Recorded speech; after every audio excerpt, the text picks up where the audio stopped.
Inside, Alfred North puts Dallas on top. We need to play better, so that's really where our focus is. Pete Elliott coming right, 50-yard line and sprinting. He's going 20 and 10. Zeke Elliott. He peels around left. Now he throws it in the end zone. Jason Witten. Touchdown. Cowboys win.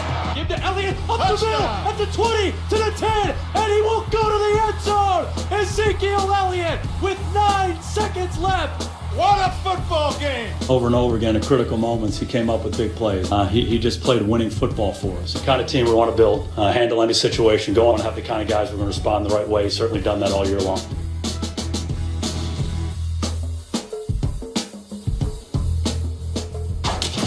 Good day. Welcome into First Take on this Friday Eve. Thank you so much for hanging with us. Max and I here in Bristol. Stephen A. is in New York City. What's going on, guys? Who the hell came up with that lead? Oh, why do you get so angry?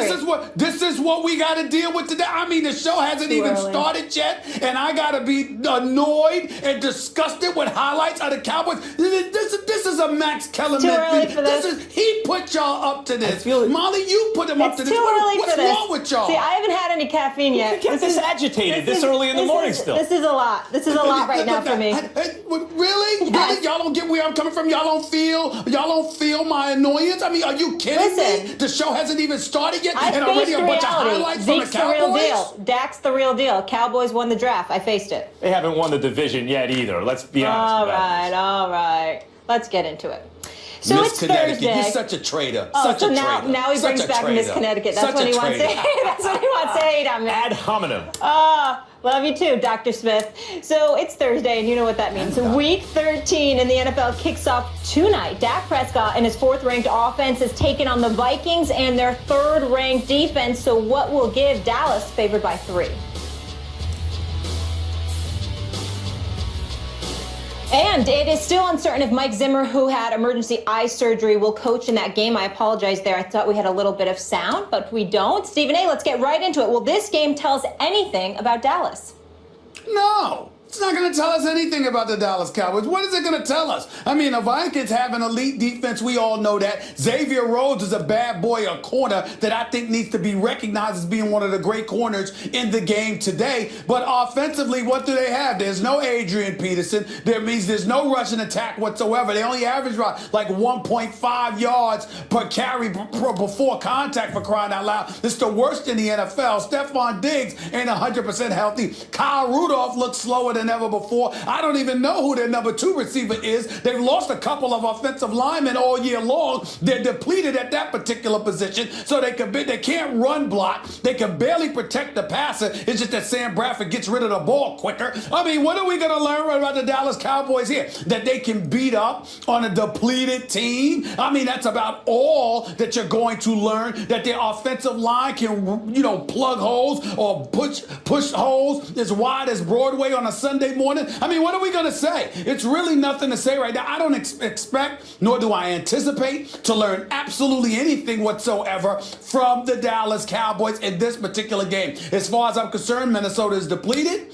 Minnesota is not fully loaded. As a result, they're not the same team they were earlier on in the season. As a result, the Dallas Cowboys, America's team, is going to get away with having a basic gimme because the Vikings are only half a team right now. I don't anticipate we'll learn anything. Nothing at all. Are you quite done? Look. Yes. Look. What do I always say? In the NFL, only the Patriots are actually a good team at all points in the season.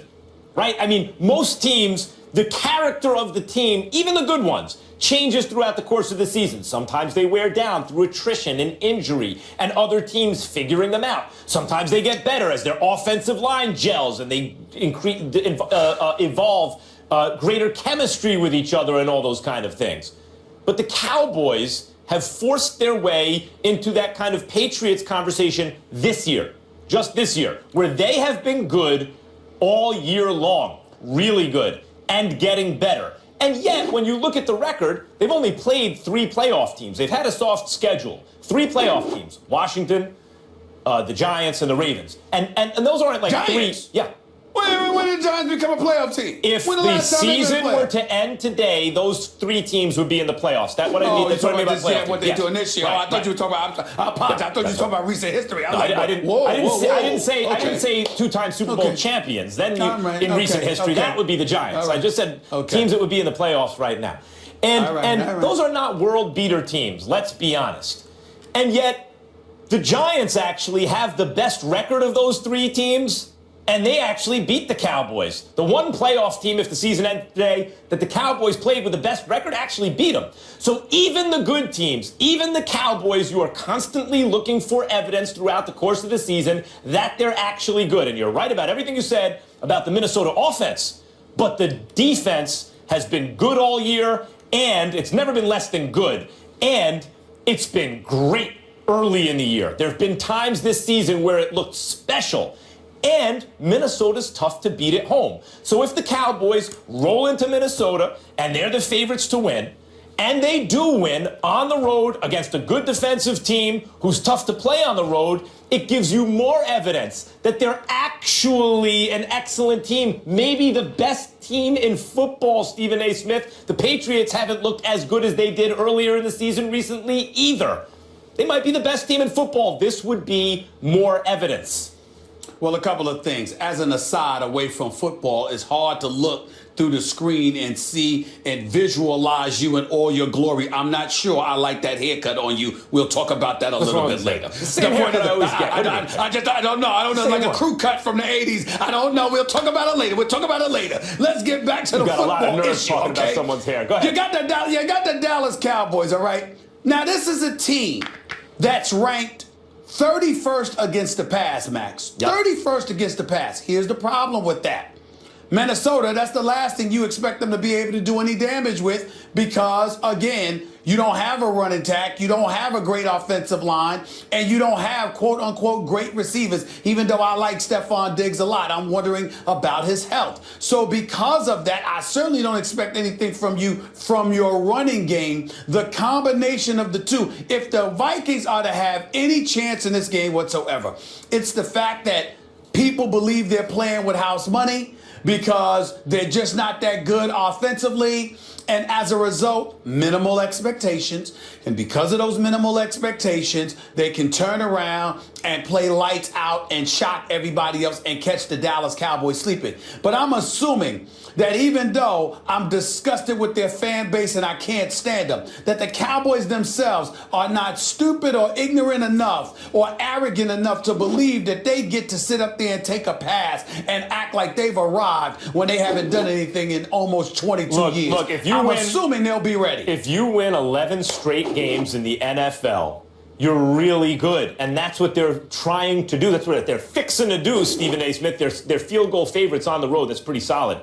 If you win 11 straight games, no mess-ups, no by chance the other team gets lucky and win, no sleeping on anyone, no quote-unquote trap games, you're really good. Any team that goes into Minnesota, I don't care how depleted the offense is, and beats the Vikings at Minnesota, that's a hell of a team.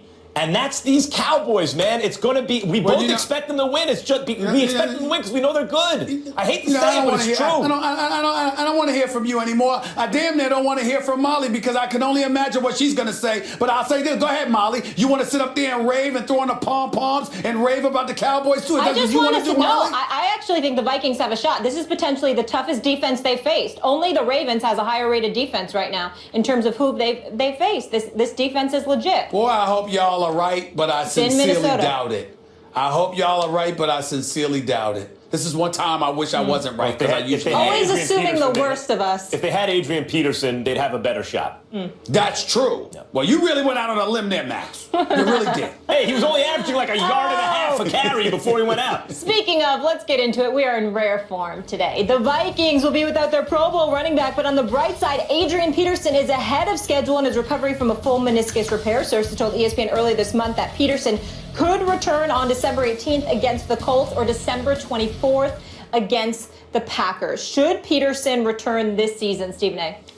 Hell no. Hey, stay home, man. Collect your money, chill out, come back another time, because obviously you know you're going to go on the downside of your career because you're over 30. You know what they say about running backs, that you have defied the odds in the past. I have no doubt that you can defy the odds again. But that's assuming you don't rush it and you put yourself in a position to come back 100%. I haven't heard any reports that have intimated that if Adrian Peterson comes back this year, he will be 100%. And I think that's exactly what he needs to be if indeed he is going to be that elite running back that we assume that he is, because we always assume that from Adrian Peterson, because it's AP is AP, and that's just the way it goes. I think that you don't jeopardize that. This Vikings team, even with Adrian Peterson, with the other pieces it does not have at its disposal, I think they're a piece or two away on the offensive side of the ball, whether they have Adrian Peterson or not.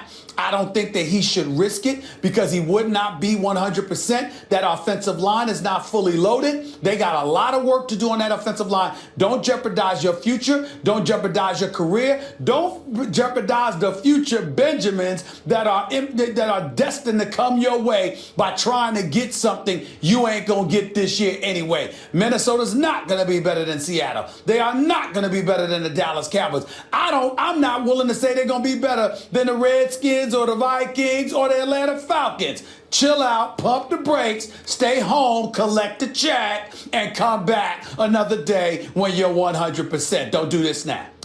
You're wrong.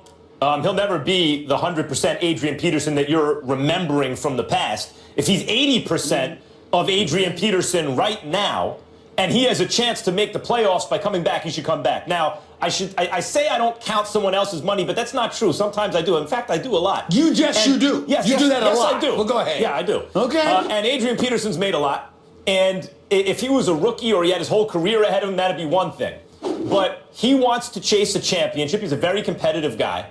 Do you think the Sam Bradford trade was a mistake, Stephen A. Smith?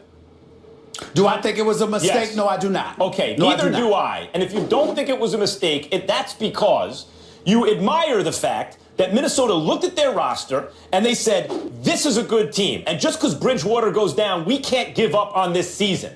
And just because the going got rough doesn't mean you give up now. What's the problem with Minnesota? It's the offensive line. That's why Peterson was struggling even before he went out.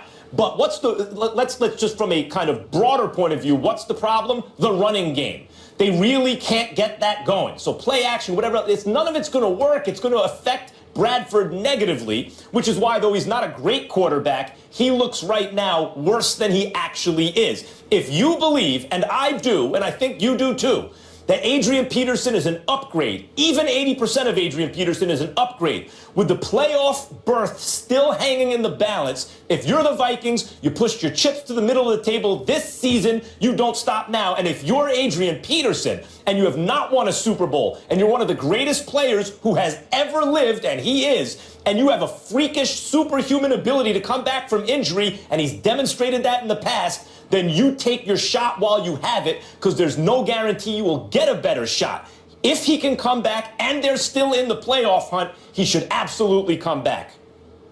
Couple of things. If I recollect, if my recollection serves me well, when Adrian Peterson got hurt a few years back and he went down in that game against the Redskins, he never tried to come back. He was out for the rest of the season. I think it happened, but then again, that's really not a non-issue, because it was like game 12, if I remember correctly, in the season. So he wasn't going to be able to come back from that. But what I'm saying is that entire offseason to work yourself out, not exposing yourself to a certain level of contact, et cetera, you got to remember, if he comes back, he's going to come back in the throes of action at the most heated time of the year, which is approaching the playoffs, when he's not 100%. I don't think he should take that risk. I also don't think he should take that risk because this is the NFL, whether it's the no fun league, whether it's all about business or whatever the case may be. We all know they don't give a damn about much, particularly running backs. Get your paper, get yourself 100%, and then come back. And then you got to be reasonable about what kind of situation and circumstances he's coming back into, Max. If you had Dallas's offensive line, I might be prone to agree to some degree anyway, but he does not. I get He's that exposing point. himself to the same problems that he had before he went down. You're looking at it from his point of view, from a football player's point of, or from a football perspective generally.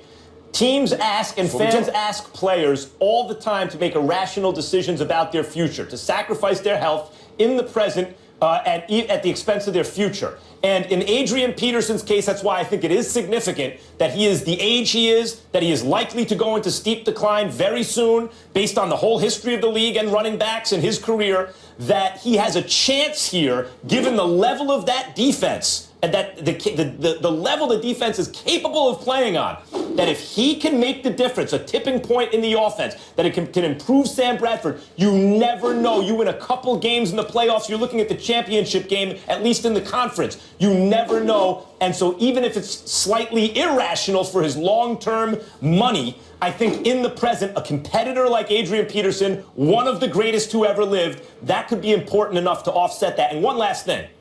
I heard you refer to him as AP. I agree with you. He should be called AP, Adrian Peterson. But he is called AD all day. And that is very confusing. Because on Twitter, when I'm trying to tweet about him, I know if I put... all day right now. Well, okay, fine. But if I put AD, will people know who I'm talking about? If I put AP, will they think I got it wrong? And I didn't know the difference? Let's get on the same page about this. Is AP or AD? First of all, that's not a good question to ask the view in public, whether they know what you're talking about, because I sit across from you every day and I have a hard time deciphering what the hell you're talking about half the time. So it's not really good. I mean, come on now. Let's be clear. Let's be clear. Whatever, Molly. The point is, Max Kellerman, I get where you're coming from, but again, we go back to that offensive line. We go back to the working conditions under which he would be exposed to. We do have a license to not just look at what it was when you were playing the first couple of weeks of the season. We have a right to look at what has transpired with the Minnesota Vikings over the last 8 or 9 weeks and deduce what might be best and what might not be. And that's where I'm coming from with AP. Fair enough. Dallas is favored by 3, and they are 5-0 on the road.